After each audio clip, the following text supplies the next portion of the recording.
Un renvoi d'appel sert à définir ce qu'il se passe lorsqu'un appel ne peut pas suivre son parcours normal. Cela peut être le cas si un utilisateur ne répond pas, si son téléphone est déconnecté, si sa ligne est occupée, ou si un groupe d'appels ne parvient pas à traiter l'appel dans le temps prévu. Le principe reste toujours le même, au lieu de laisser l'appel sans issue, on prévoit une autre destination. Cette destination peut être une messagerie vocale, un autre numéro, un autre utilisateur, un groupe d'appels, ou parfois une autre action définie dans le service concerné.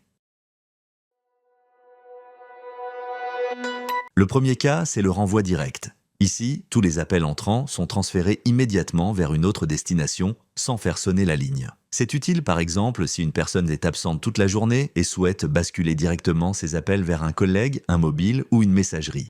Ensuite, on retrouve le renvoi sur non-réponse. Dans ce cas, le téléphone sonne normalement, mais si personne ne décroche après un certain délai, l'appel est redirigé. C'est une logique utile quand on veut laisser une chance à l'utilisateur de répondre avant de basculer vers une autre solution. Le renvoi sur non-connexion correspond à un autre cas. Ici, l'appel est redirigé si le téléphone n'est pas joignable du tout, par exemple parce qu'il est éteint, déconnecté du réseau ou inaccessible. C'est donc une logique différente de la non-réponse. Dans un cas, le téléphone sonne, dans l'autre, il n'est pas disponible.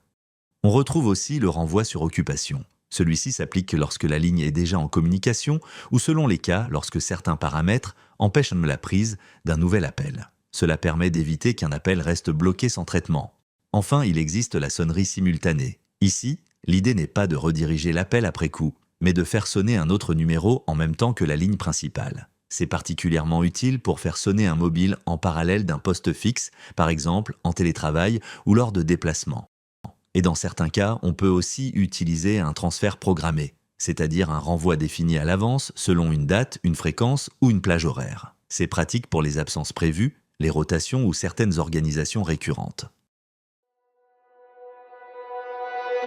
Les renvois d'appels peuvent se gérer à plusieurs niveaux dans Sophia, selon que l'on agit sur l'organisation des appels ou sur l'usage d'une ligne individuelle. Au niveau administrateur, les renvois s'inscrivent surtout dans une logique de pilotage global des appels entrants. Dans les groupes d'appels, la logique de renvoi repose principalement sur les débordements et sur le calendrier. Le calendrier permet de définir quels comportements appliquer selon les horaires habituels, les fermetures ou les périodes exceptionnelles. Il sert donc à orienter l'appel vers le bon scénario selon le moment où il arrive. Les débordements, eux, permettent de définir ce qu'il se passe lorsque le traitement normal du groupe n'aboutit pas. Par exemple, si aucun membre n'est disponible, si la file d'attente est pleine ou si le temps d'attente maximum est dépassé. Dans ce cas, l'appel peut être redirigé vers une messagerie, un autre numéro, un autre utilisateur ou un autre groupe d'appels.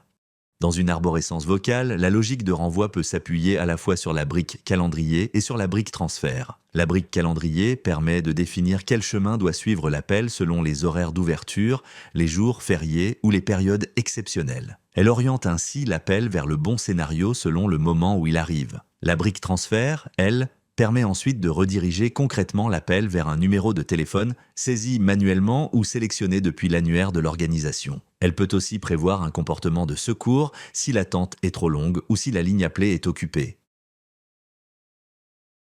Au niveau utilisateur, la logique est différente. On ne pilote plus un flux d'appels collectif ou un scénario d'accueil, mais le comportement d'une ligne personnelle. Ici, les renvois servent surtout à adapter la joignabilité individuelle selon le contexte du collaborateur, présence au bureau, déplacement, télétravail, indisponibilité ponctuelle ou besoin de continuité sur un autre terminal. Cette logique peut être gérée depuis les interfaces dédiées à l'usage quotidien, comme MyPhoneBoard ou Doco, selon les services et les droits associés. L'utilisateur peut ainsi agir directement sur le comportement de sa ligne sans passer par une logique d'administration globale.